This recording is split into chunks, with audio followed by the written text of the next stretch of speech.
ঈদকে স্বাগত জানাতে বাড়ি ফেরা কিংবা কেনাকাটায় যখন ব্যস্ত নগরবাসী, সেই উৎসবের আবহে হঠাৎই বিষাদের সুর। ২ বছর আগে বিবাহবন্ধনে আবদ্ধ মুক্তা আক্তারের প্রথমবারের মতো পরিবারের সাথে ঈদ করার কথা ছিল। বৃহস্পতিবার সকালে শেষ মুহূর্তের কেনাকাটায় রাজধানী উত্তরা থেকে ফিরছেন পল্লবীর বাসায়। উত্তরা দক্ষিণ মেট্রো স্টেশনের নিচে প্রাইভেট কার থেকে ছিনতাইকারীর হেঁচকা টানে রিকশা থেকে পড়ে গুরুতর আঘাত পান তিনি। খবর পেয়ে স্বামী লিমন হোসেন চিকিৎসার জন্য ৩টি হাসপাতালে নিয়ে গেলেও বাঁচাতে পারেননি। সাদা টাইপের একটা প্রাইভেট কার ছিল, প্রাইভেট কার থেকে একজন হাত বের করে তার ব্যাগ সহকারে টান দিয়ে, মানে এই ব্যাগটা ধরা ছিল অবস্থায়, যখন টান দিয়ে যখন বের হয়েছে, আমার ওয়াইফ সহকারে ব্যাগটা তারা টান দিয়ে ছিনায় নিয়ে গেছে গা। সে ওই ঝুলটা সামলাইতে না ফেরে রাস্তাতে আপনার এইটুকু জায়গার মধ্যে, মানে এই বুকের মধ্যে এবং এইটুকু জায়গার দিয়ে আপনার ও হচ্ছে মেন রাস্তার মধ্যে পড়ছে।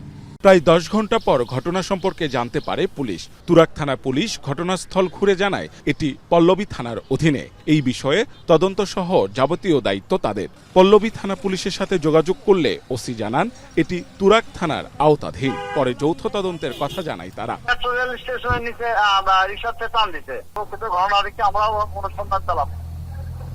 আমরা এখানে আমাদের টিম আছে, বক্তব্য অনুযায়ী রিস্কলার যে তথ্য সে অনুযায়ী এটা পল্লবী, আমরা পল্লবীকে জানাচ্ছি। আমরা দ্রুতভাবে কাজ করছি, মামলা কোথায় হবে এটা পরে ডিসিশন নিয়ে আমরা কাজ করছি।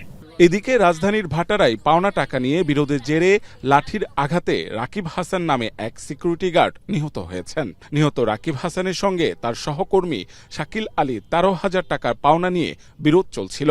পাওনা টাকা আদায়ে কথা কাটাকাটির এক পর্যায়ে শাকিল একটি কাঠের লাঠি দিয়ে রাকিবের বাম কানের নিচে জোরে আঘাত করলে তিনি গুরুতর আহত হন। পরে আশঙ্কাজনক অবস্থায় কুর্মিটোলা জেনারেল হাসপাতালে নেওয়া হলে কর্তব্যরত চিকিৎসক তাকে মৃত ঘোষণা করেন।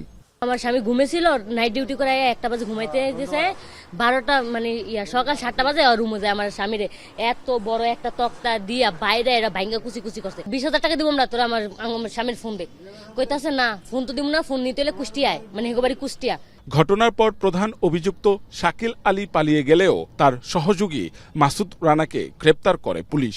মারধরের এক পর্যায়ে রাকিব নামের ভিকটিম সে অচেতন হয়ে গেলে তাদের অপর সিকিউরিটি গার্ড শাকিল এবং মাসুদ ওই বাসা থেকে পালিয়ে যায়। অভিযান পরিচালনা করে ঘটনার সাথে জড়িত সহযোগী আসামি মাসুদকে গ্রেপ্তার করতে সক্ষম হয়।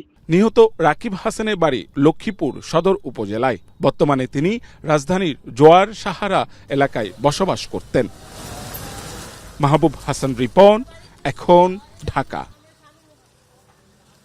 কালার এক্সপার্ট এবং ডার্ক জ্যাপ সমৃদ্ধ অরিক্স অ্যাডভান্স ডিটারজেন্ট পাউডার, আপনার লন্ড্রি এক্সপার্ট।